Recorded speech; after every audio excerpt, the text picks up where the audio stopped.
이건 정말 충격적입니다.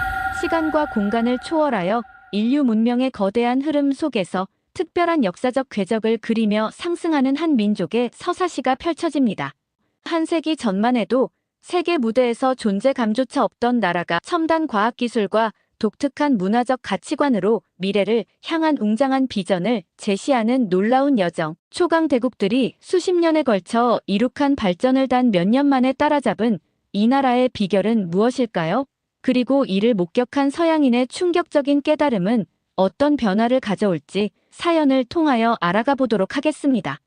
그 전에 잠깐 1초 만에 누를 수 있는 좋아요 버튼을 꾹 눌러주시면 영상 제작에 큰 힘이 됩니다. 그럼 바로 사연 시작하겠습니다. 안녕하세요. 저는 CNN 글로벌 청춘 리포트 팀의 하이디 노바라고 합니다. 스탠퍼드 대학교에서 커뮤니케이션학과 국제관계학을 복수 전공했습니다. 학창 시절에는 세계 각국의 청년 문화와 국제관계의 역학구조를 깊이 연구했어요. 특히 미국이라는 강대국의 시선으로 세계를 바라보는 방법론을 배웠습니다. 교수님들은 항상 미국의 문화적 우월성과 세계 시장에 미치는 영향력을 강조했어요. 그런 배경 속에서 저는 늘 선진국이라는 남다른 자부심을 가지고 있었어요. 하지만 상사의 이메일을 확인했을 때 가슴이 철렁 내려앉았는데 G7 국가인 일본 도쿄 취재 계획이 취소되고 한국의 대전이라는 도시로 가라는 지시를 받았습니다. 도쿄는 세계 경제를 움직이는 중심지 중 하나였고 첨단 기술과 전통이 공존하는 매력적인 도시였어요. 이런 곳에서 젊은이들의 라이프 스타일을 취재하려던 계획이 무산된 것입니다. 하지만 일본 현지 제작사와의 계약 분쟁으로 프로젝트가 좌초되었다는 소식에 내심 분노가 일었어요. 수개월간 준비한 기획이 물거품이 되었습니다. 더 큰 문제는 대안으로 제시된 대전이라는 도시였어요. 서울도 아닌, 들어본 적도 없는 지방 도시라니요. 미국에서는 아무도 관심 가지지 않을 장소라는 생각이 들었습니다. 즉시 상사에게 이메일을 보냈어요. 차라리 일본 상황이 해결될 때까지 기다리는 게 좋겠다고 의견을 전달했습니다.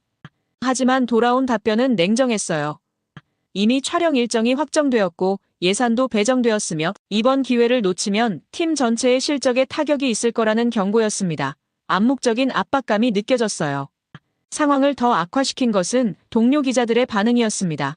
아무도 가고 싶어하지 않는 곳을 신입인 제가 떠맡게 된 상황이 너무나 불공평하게 느껴졌어요. 사무실에서 검색해본 대전은 서울에서 고속열차로 1시간 거리인 과학도시였습니다. 그저 연구소와 대학이 몇 개 있는 작은 도시라는 인상이었어요. CNN의 시청자들이 이런 곳에 관심을 가질 리 없었습니다. 경력을 쌓기 시작한 지 얼마 되지 않은 저에게는 이번 취재가 실패할 경우 앞으로의 커리어에 큰 타격이 될 것이 분명했어요. 마지막 희망으로 한국계 미국인 친구에게 연락했습니다. 뜻밖에도 그 친구는 대전에 대해 조금 알고 있었어요. 카이스트라는 한국의 MIT급 대학이 있다는 정보와 함께 생각보다 흥미로운 도시일 수 있다는 위로를 받았습니다. 하지만 여전히 마음속 깊은 곳에서는 일본 취재를 포기해야 한다는 아쉬움이 가시지 않았어요. 결국 회사의 압력에 못 이겨 짐을 쌌습니다. 여권을 가방에 넣으며 스스로를 다독였어요. 어쩌면 이번 취재가 의외의 성공을 거둘지도 모른다는 희미한 희망을 품었습니다. 하지만 비행기에 오르는 순간까지도 도쿄가 아닌 서울행 비행기를 타고 있다는 사실이 현실감 없게 느껴졌어요. 그런데 인천국제공항에 발을 딛는 순간 예상치 못한 충격을 경험했는데요. 뉴욕 JFK나 로스앤젤레스 LAX보다 훨씬 깨끗하고 효율적인 시스템에 눈이 휘둥그레졌어요. 자동 출입국 심사대를 통과하며 이 모습을 꼭 촬영해야겠다고 카메라맨 제이크에게 속삭였습니다. 공항철도와 지하철로 이동하는 과정에서도 놀라움의 연속이었는데 전 구간에 설치된 스크린도어, 끊김없는 와이파이, 정확한 도착 시간이 인상적이었습니다. 뉴욕 지하철은 아직도 선로에 사람들이 추락할 위험이 있는 반면 여기는 이미 그런 안전 문제를 해결했다는 점이 충격적이었어요. 서울역에서 KTX 고속열차를 타기 전 카메라를 켰습니다. 이 열차는 시속 300km 이상으로 달리는데 이는 뉴욕에서 워싱턴을 빠른 시간 안에 갈 수 있는 속도였어요. 열차에 올라 좌석에 앉자 넓은 공간과 깨끗한 환경에 또 한 번 감탄했습니다. 미국 암트랙은 항상 지연되고 좌석도 좁은데 이 기차는 마치 항공기 퍼스트 클래스 같은 느낌이었어요. 창밖으로 빠르게 지나가는 풍경을 바라보며 이 여정에 대한 생각이 조금씩 바뀌기 시작했습니다.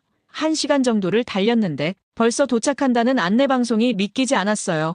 한때는 세계에서 가장 앞서 나간다고 자부하던 미국의 철도 시스템이 갑자기 구식처럼 느껴졌습니다. 마음 한편에서는 여전히 도쿄를 취재하지 못한다는 아쉬움이 남아 있었지만 다른 한편으로는 대전이라는 도시에 어떤 놀라움이 기다리고 있을지 미세한 기대감이 피어나기 시작했어요. 대전역에 도착하자마자 플랫폼 끝에서 양복을 깔끔하게 차려입은 한 남성이 제 이름이 적힌 팻말을 들고 서 있는 모습이 보였습니다.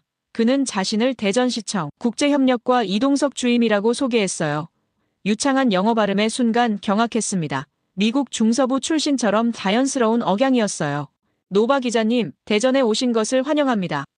한국에 계실 동안 대전의 숨겨진 매력을 보여드릴 예정입니다. 먼저 국립중앙과학관으로 안내해드리겠어요. 차에 오르자 이동석 주임은 대전의 역사를 설명했습니다. 대전은 한국의 지리적 중심에 위치해 있어요. 한때는 그저 철도 교차점에 불과했지만 80년대부터 국가주도로 과학기술 중심지로 탈바꿈했습니다. 지금은 카이스트를 비롯한 여러 연구기관들이 앞다투어 최첨단 기술을 개발하고 있어요. 창밖으로 펼쳐진 도시 풍경은 예상과 달랐습니다. 고층 빌딩이 즐비한 대도시가 아닌 낮은 건물들 사이로 녹지가 조화롭게 어우러진 모습이었어요. 이동석 주임은 제 의문을 읽었는지 말을 이어갔습니다. 대전은 인구 150만의 도시로 서울처럼 과밀하지 않아요. 연구자들이 여유롭게 생활하면서 창의적인 결과물을 낼 수 있는 환경을 조성하고 있습니다. 국립중앙과학관에 도착하자 그 규모에 입이 떡 벌어졌어요. 광활한 부지에 우뚝 솟은 현대적 건축물은 워싱턴 DC의 스미스소니언 박물관을 연상시켰습니다. 이동석 주임은 자랑스럽게 설명했어요. 아시아에서 가장 큰 과학관 중 하나로 연간 100만 명 이상이 방문합니다. 특히 어린이들에게 과학의 꿈을 심어주는 공간이에요. 과학관 내부로 들어서자 첨단 전시물들이 시선을 사로잡았습니다. 우주탐사실에서는 한국의 우주개발 역사와 미래 계획이 상세히 전시되어 있었어요. 특히 눈길을 끈 것은 한국이 자체 개발한 누리호, 우주발사체와 다누리달 궤도선 모형이었습니다. 미국과 러시아, 중국만이 우주강국이라고 생각했던 제 선입견이 무너지는 순간이었어요. 한국은 이미 10개 이상의 인공위성을 자체 기술로 발사했고 달궤도선도 성공적으로 운영 중입니다. 우주산업에서도 급속도로 성장하고 있어요. 이동석 주임의 설명에 놀라움을 감추지 못했습니다. 미국 언론에서는 거의 다루지 않았던 내용이었어요. AR 체험관으로 이동하자 최첨단 기술의 향연이 펼쳐졌습니다. 가상현실 속에서 우주비행을 체험할 수 있는 시뮬레이터는 나사의 훈련 장비를 연상시킬 정도로 정교했어요. 어린 학생들이 줄을 서서 기다리는 모습을 보며 이 나라의 미래 경쟁력이 어디서 나오는지 어렴풋이 이해할 수 있었습니다. 이동석 주임은 로봇 전시관으로 안내했어요. 대전에는 로봇 연구소들이 밀집해 있습니다. 한국은 산업용 로봇 밀도가 세계 1위인데 그 기술의 상당수가 이곳에서 개발되고 있어요. 인간형 로봇이 방문객과 자연스럽게 대화를 나누는 모습은 마치 공상과학 영화의 한 장면 같았습니다. 점심시간이 되자 이동석 주임은 과학관 내 레스토랑으로 안내했어요. 한국 전통 음식을 맛보실 기회입니다. 비빔밥과 된장찌개, 각종 반찬이 테이블에 가득했습니다. 처음 맛보는 한국 음식의 조화로운 맛에 감탄하며 식사를 마쳤어요. 오후에는 대전 사이언스 콤플렉스로 이동했습니다. 미래지향적인 건축물 앞에서 이동석 주임은 자부심 가득한 표정으로 설명했어요. 이곳은 스타트업과 연구기관, 대기업 연구소가 한 공간에 모여 협업하는 곳입니다. 한국의 실리콘밸리라고 할 수 있어요. 건물 내부를 둘러보며 다양한 기업들의 연구 활동을 목격했습니다. 인공지능, 바이오 기술, 신재생 에너지 분야에서 앞다투어 혁신을 이루고 있었어요. 한 공간에서는 대학생들이 직접 개발한 드론이 자율 비행하는 시연이 진행 중이었습니다. 그들의 평균 나이가 22살이라는 사실에 또 한 번 충격을 받았어요. 루프탑 전망대에 올라가자 해질녘의 대전 전경이 한눈에 들어왔습니다. 이동석 주임은 조용히 말했어요. 대전은 화려함보다는 내실을 중요시하는 도시입니다. 겉으로 보이는 것보다 그 속에 숨겨진 비밀이 더 값진 곳이에요. 그의 말에 깊은 공감이 느껴졌습니다. 처음 대전에 오게 되었을 때의 실망감은 어느새 경이로운 발견의 기대감으로 바뀌고 있었어요. 저녁 노을이 도시를 붉게 물들이는 가운데 오늘 본 것들을 정리하며 생각했습니다. 미국이 세계 과학기술을 선도한다고 믿어왔던 제 확신이 흔들리고 있었어요. 이곳 대전에서는 미국 언론이 주목하지 않는 조용한 혁신이 매일같이 일어나고 있었습니다. 내일은 어떤 놀라운 발견이 기다리고 있을지 처음과는 다른 설렘으로 가득 찼어요. 셋째 날 아침, 이동석 주임은 저를 카이스트로 안내했습니다. 오늘은 한국 최고의 과학기술 대학을 방문합니다. 미국의 MIT, 하버드와 견줄 수 있는 곳이에요. 캠퍼스에 들어서자 깔끔하게 정비된 건물들과 녹지 공간이 조화를 이루고 있었습니다. 인상적인 것은 활기차게 오가는 학생들의 모습이었어요. 카이스트 국제협력처장인 박세준 교수가 우리를 맞이했습니다. 그는 미국 스탠퍼드에서 박사 학위를 받은 인공지능 전문가였어요. 대전에 오신 것을 환영합니다. 흔히 미국이나 일본만이 과학기술 강국이라 생각하시는데 오늘 그 인식이 뿌리째 흔들릴 것입니다.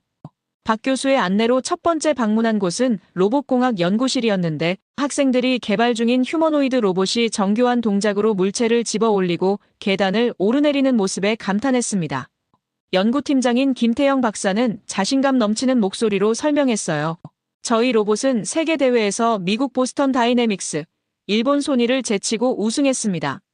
특히 재난 구조 분야에서는 최고의 성능을 인정받고 있어요. 더 충격적인 것은 연구팀의 평균 연령이었습니다. 대부분 25살 이하의 젊은 연구자들이었어요.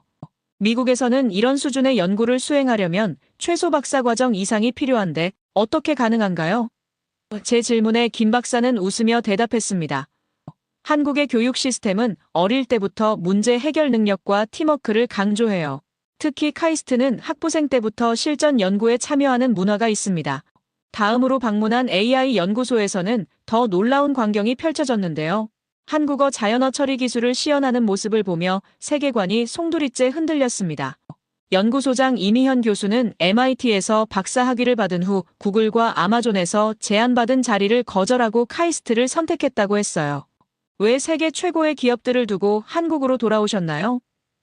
제 질문에 이 교수는 깊은 확신을 담아 대답했습니다. 미국은 이미 많은 것을 이룩했지만 한국은 아직 성장 중인 나라예요.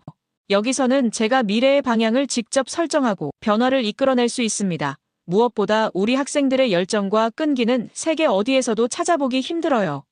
그녀의 충격적인 선택 이면에는 조국에 대한 자부심과 미래 가능성에 대한 확신이 자리하고 있었습니다. 점심시간에는 학생들과의 대화 시간이 마련되었는데 놀랍게도 그들 대부분은 영어로 유창하게 대화했습니다. 한 여학생은 일본 도쿄대학과 미국 캘리포니아 공대에서도 입학 허가를 받았지만 카이스트를 선택했다고 했어요. 왜 그런 선택을 했나요? 제 질문에 그녀는 당당하게 대답했습니다. 미국은 기초과학이 강하고 일본은 정밀 기술이 뛰어나지만 한국은 혁신 속도가 가장 빠릅니다. 새로운 아이디어가 실제 제품으로 구현되는 과정이 너무 빨라요. 연구자로서 자신의 결과물이 실생활에 적용되는 것을 바로 볼 수 있다는 점이 매력적입니다. 오후에는 창업 보육센터를 방문했어요. 학생들이 직접 설립한 스타트업들이 입주해 있었습니다. 한 팀은 노인 돌봄 로봇을, 다른 팀은 해양 쓰레기를 자동으로 수거하는 드론을 개발하고 있었어요. 모든 팀이 사회적 문제 해결에 초점을 맞추고 있다는 점이 인상적이었습니다. 센터장 윤태호 교수는 이렇게 설명했어요. 우리는 단순히 돈을 버는 기업가가 아닌 세상을 바꾸는 혁신가를 양성합니다. 학생들의 인생관과 가치관이 기술 개발의 방향을 결정하죠. 특히 눈길을 끈 것은 일본의 고령화 문제를 해결하기 위한 기술을 개발하는 팀이었습니다. 이들은 이미 오사카와 도쿄의 요양시설에서 실증 테스트를 진행 중이었어요. 미국인의 시각에서 보면 경쟁국인 일본을 돕기 위해 기술을 개발한다는 접근 방식이 생소했습니다. 팀장 최준혁 학생은 담담하게 말했어요. 기술은 국경이 없습니다. 일본의 고령화는 한국도 곧 직면할 문제이고 미국도 예외는 아니에요. 우리가 개발한 솔루션이 국적을 넘어 인류에 기여할 수 있다면 그것이 진정한 가치라고 생각합니다. 하루의 일정을 마치며 박세준 교수와 대화를 나눴어요. 미국은 세계 최고의 대학들을 가지고 있지만 엘리트 중심 교육이라는 한계가 있습니다. 반면 한국은 교육의 평등성과 수월성을 동시에 추구하고 있어요. 모든 교수진과 학생들이 함께 성장하는 문화가 카이스트의 강점입니다. 호텔로 돌아오는 길에 생각이 깊어졌어요. 미국 언론에서는 한국을 단지 북한과의 갈등, K-팝, 삼성 정도로만 다루고 있었습니다. 일본에 비해 문화적 영향력이 적다고 여겨져 상대적으로 덜 주목받았어요. 하지만 오늘 본 현실은 달랐습니다. 한국은 이미 많은 분야에서 미국과 일본을 넘어서고 있었고 그 중심에 대전이라는 도시가 있었어요. 저녁 식사 후 정리한 취재 노트를 보며 스스로에게 물었습니다. 어떻게 이런 이야기가 지금까지 제대로 알려지지 않았을까? CNN 시청자들에게 이 모든 것을 어떻게 전달할지 고민하며 내일의 취재에 대한 기대로 가슴이 부풀었어요. 미국인으로서의 자부심은 조금 흔들렸지만 기자로서는 너무나 흥미롭고 유익한 발견의 연속이었습니다. 넷째 날 아침, 이동석 주임은 특별한 곳으로 안내했습니다. 오늘은 대전 시민들의 자부심인 성심당을 방문합니다. 단순한 빵집이 아니라 이 도시의 역사와 함께 호흡해온 장소예요. 시내 중심가에 위치한 성심당 앞에는 이른 아침부터 긴 줄이 형성되어 있었습니다. 수십 년 전통의 이 빵집이 왜 그토록 사랑받는지 궁금했어요. 성심당의 관계자가 직접 맞이해 주었습니다. 성심당은 1956년 대전역 앞 작은 찐빵집에서 시작되었어요.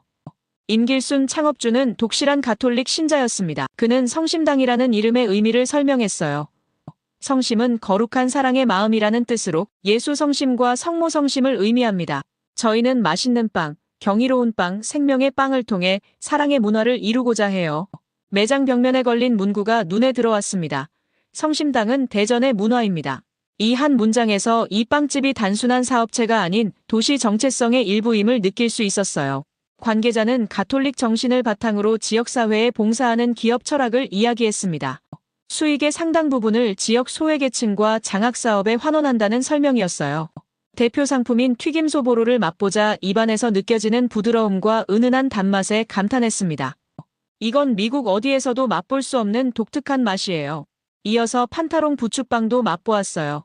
이건 1986년부터 만들어온 빵으로 빵 안에 부추와 계란, 햄을 넣어 만든 제품입니다. 호불호가 갈리지만 대전 사람들에겐 특별한 의미가 있어요. 설명을 들으며 명란 바게트도 맛보았습니다. 원래 일본 후쿠오카에서 시작했지만 성심당만의 방식으로 재해석한 제품이라고 했어요. 매장 한쪽에서는 학생들이 단체로 빵을 구입하고 어르신들은 오래된 추억을 나누며 차를 마시고 있었습니다. 이런 세대를 아우르는 장소는 미국에서는 찾아보기 힘들었어요. 미국의 체인점 문화와는 완전히 다른 모습이었습니다. 카메라맨 제이크도 감탄했어요. 뉴욕에서는 이런 오래된 가게들이 다 사라졌습니다. 임대료가 오르면 곧바로 체인점으로 바뀌어요.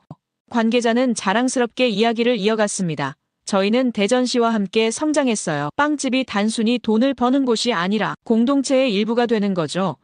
이런 경영 철학은 미국의 월마트나 맥도날드 같은 대기업과는 근본적으로 달랐어요. 지역 정체성과 비즈니스가 분리되지 않고 하나로 융합된 모습이었습니다. 그렇게 우리는 맛있는 빵과 함께 유익한 시간을 보내고 오후에는 한화 이글스의 홈구장인 한화생명 이글스파크로 향했어요. 이동석 주임은 자신도 열렬한 이글스 팬이라며 특별히 준비한 유니폼을 건네주었습니다. 오늘은 미국 야구와 완전히 다른 문화를 경험하게 될 거예요. 그의 말에 반신반의했지만 경기장에 도착하자마자 그 말의 의미를 깨달았습니다.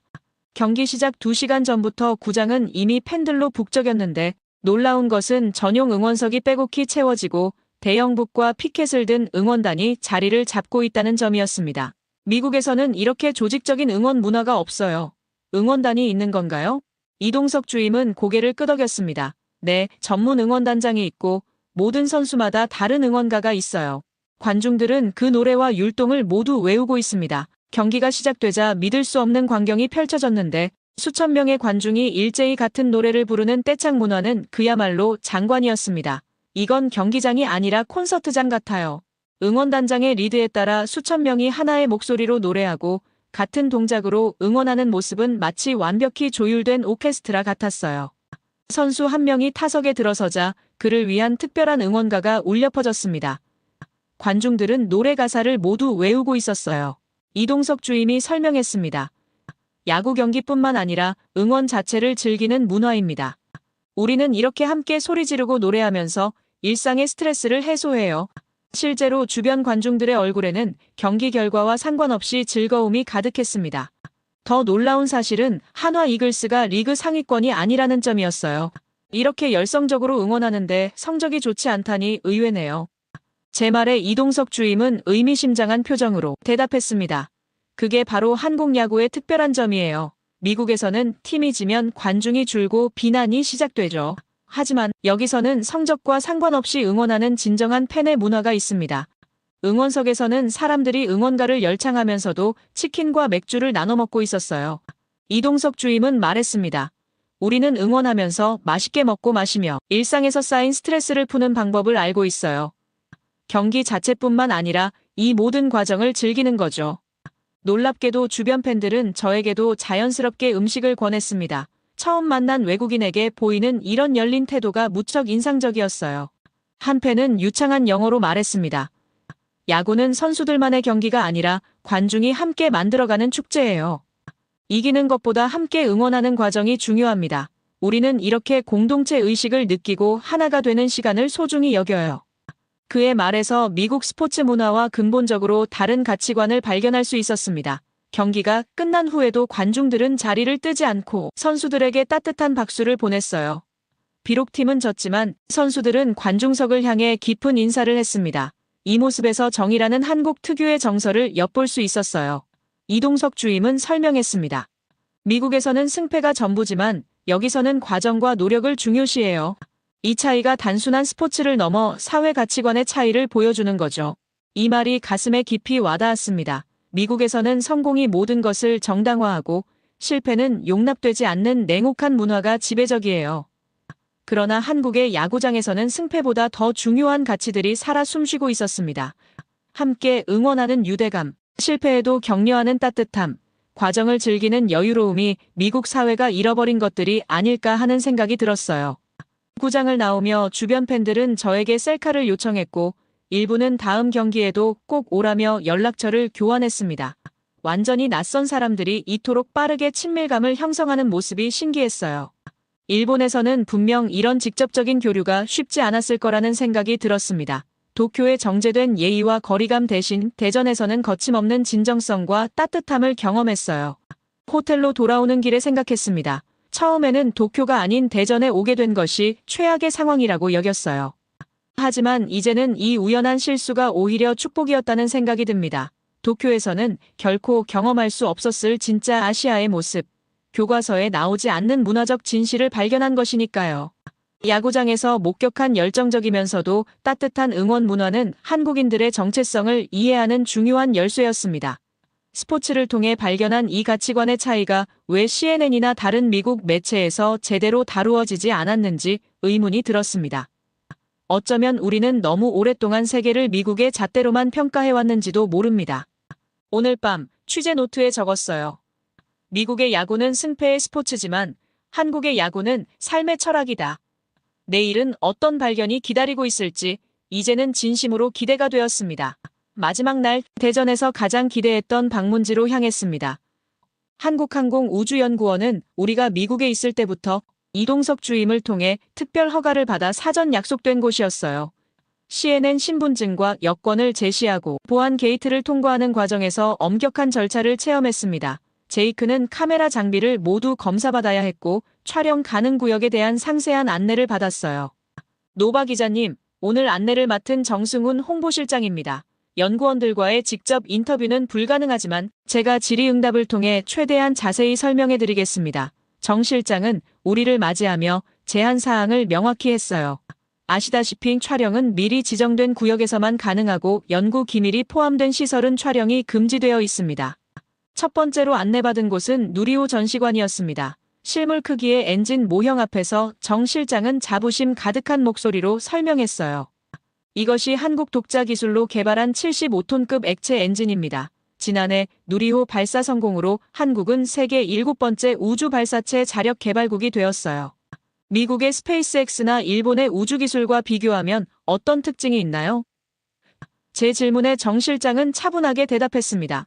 우리는 후발주자이지만 추격자의 이점을 활용했어요. 선진국들이 오랜 시간에 걸쳐 단계적으로 발전시킨 기술을 압축적으로 개발했습니다. 특히 일본은 1970년대부터 우주 개발을 시작했지만 저희는 2000년대부터 본격적으로 시작해 빠르게 격차를 좁혔어요. 그리고 바로 제가 또 궁금한 점을 물어봤습니다. 우주 개발이 한국에게 어떤 의미인가요? 제 질문에 정 실장은 잠시 생각에 잠긴 듯 했어요. 한국에게 우주는 미래이자 희망입니다. 자원이 부족한 나라에서 기술만이 살 길이라는 믿음으로 발전해 왔어요. 특히 우주기술은 국가의 자존심이자 과학기술 역량의 종합지표입니다. 미국이 아폴로 계획으로 소련과의 경쟁에서 승리했듯이 우리에게도 우주는 국가의 위상과 직결됩니다. 위성관제실 앞에서 정 실장은 이곳에서 실시간으로 한국의 모든 위성을 관리하고 있어요. 내부는 촬영이 불가능하지만 여기서 우주 너머의 한국 기술과 교신하고 있다고 생각하시면 됩니다. 라고 설명했습니다. 유리창 너머로 대형 스크린과 컴퓨터 앞에서 바쁘게 움직이는 연구원들의 모습이 어렴풋이 보였어요. 자리를 옮겨선 질의응답 시간에 다양한 질문을 던졌습니다. 어떻게 이런 기술을 그렇게 짧은 시간에 개발할 수 있었나요? 정 실장은 자신감 있게 대답했어요. 한국은 세계에서 가장 빠르게 변화하는 나라입니다. 5,000년 역사를 가졌지만 현대 경제는 불과 60년 만에 이룩했어요. 이런 압축 성장의 경험이 우주 개발에도 적용되었습니다. 또한 국민들의 교육열과 과학기술에 대한 높은 관심이 인재 양성의 밑거름이 되었어요. 미국이나 일본과 비교해 한국 우주기술의 강점은 무엇인가요? 제 질문에 정 실장은 신중하게 답했습니다. 우리는 효율성에 강점이 있어요. 미국은 막대한 예산으로, 일본은 오랜 기술 축적으로 우주 개발을 진행합니다. 하지만 한국은 제한된 자원으로 최대 효과를 내는 혁신적 접근법을 개발했어요. 예를 들어 저희 달 궤도선은 일본이나 인도의 유사한 임무보다 훨씬 적은 비용으로 개발되었습니다.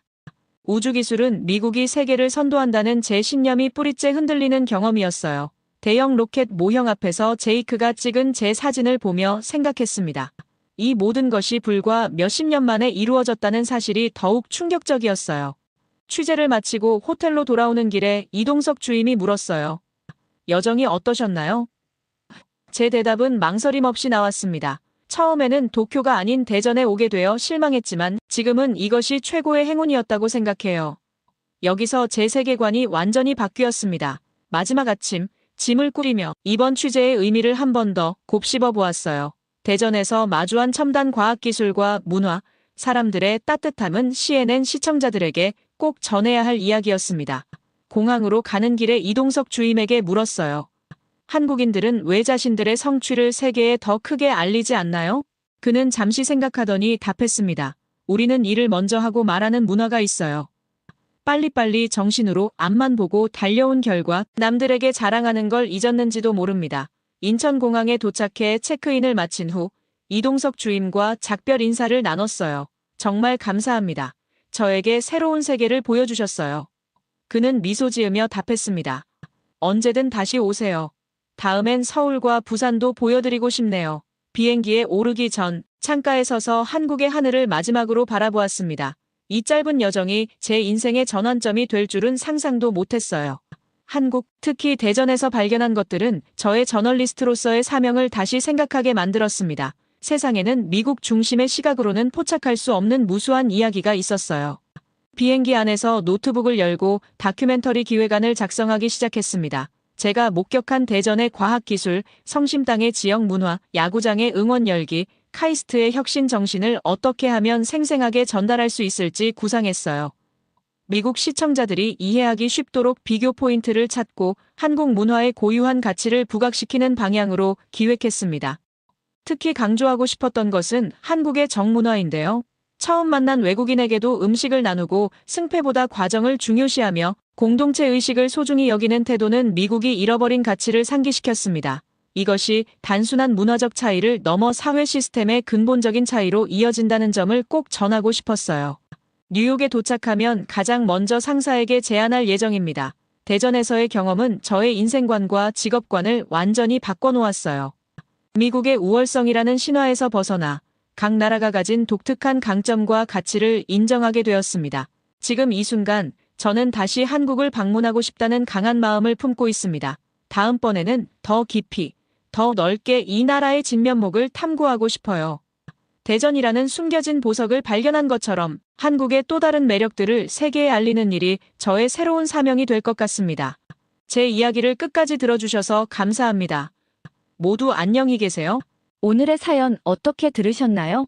가랑비에 옷 젖는 줄 모른다는 말처럼 하이디 노바의 대전 여정도 처음엔 눈에 띄지 않았지만 서서히 그녀의 세계관을 완전히 바꿔놓았습니다.